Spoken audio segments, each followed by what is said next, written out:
श्रोते हो, आज आपण पावसाचं घटतं प्रमाण याविषयी डॉक्टर राहुल भागवत यांनी सांगितलेली माहिती ऐकूया. नमस्कार श्रोते हो. पाऊस कोकणाचा प्राण, निसर्गाचा श्वास. पाऊस हा शब्द जरी कानावर पडला तरी मनाला गारवा देणारी, ओल्या मातीच्या सुगंधाने भारावून टाकणारी आणि जीवनाला नवसंजीवनी देणारी एक सुंदर अनुभूती जागी होते. कोकणात पाऊस म्हणजे केवळ आकाशातून पडणारं पाणी नव्हे, तो इथली संस्कृती, शेती, जंगल, नद्या, जैवविविधता आणि संपूर्ण जीवनाचा आधार आहे. येथील शेती, फळबागा, नद्या, विहिरी, झरे, देवराया आणि जंगलं पावसावरच अवलंबून आहेत. भात शेतीसाठी पाऊस अत्यावश्यक आहे. आंबा, काजू, सुपारी आणि नारळ फळबागांना पावसामुळे जीवन मिळते. कोकणातील जंगलं, देवराया, ओढे आणि धबधबे पावसामुळे समृद्ध राहतात. भूजल साठे भरून निघतात आणि वर्षभर पिण्याचे पाणी उपलब्ध होते. पक्षी, प्राणी, सरीसृप, कीटक आणि जलचर यांच्या जीवनचक्रासाठी पाऊस आवश्यक असतो. मानव जीवनात पाऊस का आवश्यक आहे? तर पाऊस हा पृथ्वीवरील जीवनाचा पाया आहे. पिण्याच्या पाण्याचा मुख्य संसाधन पाऊस आहे. शेती आणि अन्न उत्पादन पावसावर अवलंबून आहे. जंगलाचं आरोग्य आणि जैवविविधता टिकून राहते. हवामान संतुलित ठेवण्यात पण मदत होते. मानवी हस्तक्षेपामुळे वातावरण बदलते का? तर हो.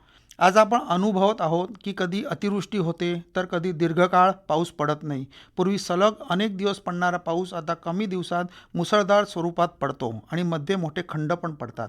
ह्यामागची काही महत्त्वाची कारणे आता बघूया. जंगलतोड. झाडं वातावरणात आर्द्रता निर्माण करतात. जंगलाचं क्षेत्र कमी झाल्यास स्थानिक जलचक्रावर परिणाम होतो. वनवणव्यांमुळे झाडं, झुडपं आणि जमिनीतील सेंद्रिय पदार्थ नष्ट होतात. त्यामुळे जमिनीची पाणी साठवण्याची क्षमता कमी होते. कार्बन डायऑक्साईड आणि इतर हरितगृह वायूमुळे पृथ्वीचं तापमान वाढतंय. याचा थेट परिणाम वातावरणावर होतोय. पुढचे कारण म्हणजे अतिरेकी विकास. डोंगर कापणं, पाणथळ जागा बुजवणं, रस्ते आणि बांधकामाचा विस्तार यामुळे स्थानिक सूक्ष्म हवामान बदलतंय. प्लास्टिक प्रदूषणामुळे जलसंसाधनांचं नुकसान होतंय आणि पर्यावरणीय संतुलन बिघडतंय. समुद्राच्या तापमानातील बदल, त्यामुळे अरबी समुद्राचे तापमान वाढतंय आणि महासागरातील बदल मान्सूनवर परिणाम करतात. एक नवे संकट अल निनो आले आहे. अलीकडच्या काळात आपण अल निनो हा शब्द वारंवार ऐकतोय. अल निनो ही प्रशांत महासागरातील नैसर्गिक हवामान घटना आहे. ह्यामध्ये मध्य आणि पूर्व प्रशांत महासागरातील समुद्राच्या पृष्ठभागाचे तापमान सामान्यपेक्षा जास्त वाढते. त्यामुळे अल निनोचे परिणाम असे आहेत की भारतातील मान्सून कमकुवत होऊ शकतो. काही भागात दुष्काळ सदृश परिस्थिती निर्माण होऊ शकते. पर्जन्यमानाचे वितरण बदलू शकते. जागतिक तापमान वाढू शकते. या उलट घटना ला निनिया म्हणून ओळखली जाते. या काळात समुद्राचे तापमान कमी राहते आणि भारतात अनेकदा चांगल्या पावसाची पोषक परिस्थिती निर्माण होते. आता कोकणासाठी चिंतेची बाब ही आहे की आज अनेक शेतकरी, निसर्गप्रेमी, गावकरी अनुभवत आहेत की पावसाचे दिवस कमी होत चालले आहेत. अतिवृष्टीच्या घटना वाढल्या आहेत. उन्हाळा अधिक उष्ण होत आहे. छोटे झरे, ओढे आणि विहिरी लवकर आटत आहेत. जंगलातील जैवविविधतेवर परिणाम होत आहे. खरं तर आपली जबाबदारी काय?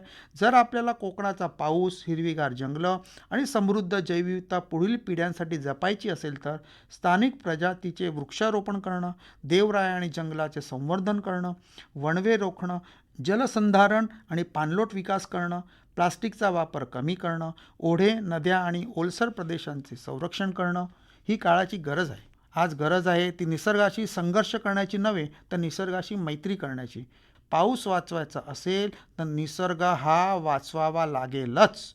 जंगल टिकलं तर ढग येतील, ढग आले तर पाऊस पडेल आणि पाऊस पडला तरच जीवन फुलेल. पावसाचं घटतं प्रमाण याविषयी डॉक्टर राहुल भागवत यांनी सांगितलेली माहिती ऐकलीत. निवेदन केलं होतं विद्या तावडे यांनी. सादर करते होते विवेक वानखडे. ही आकाशवाणी रत्नागिरी केंद्राची निर्मिती होती.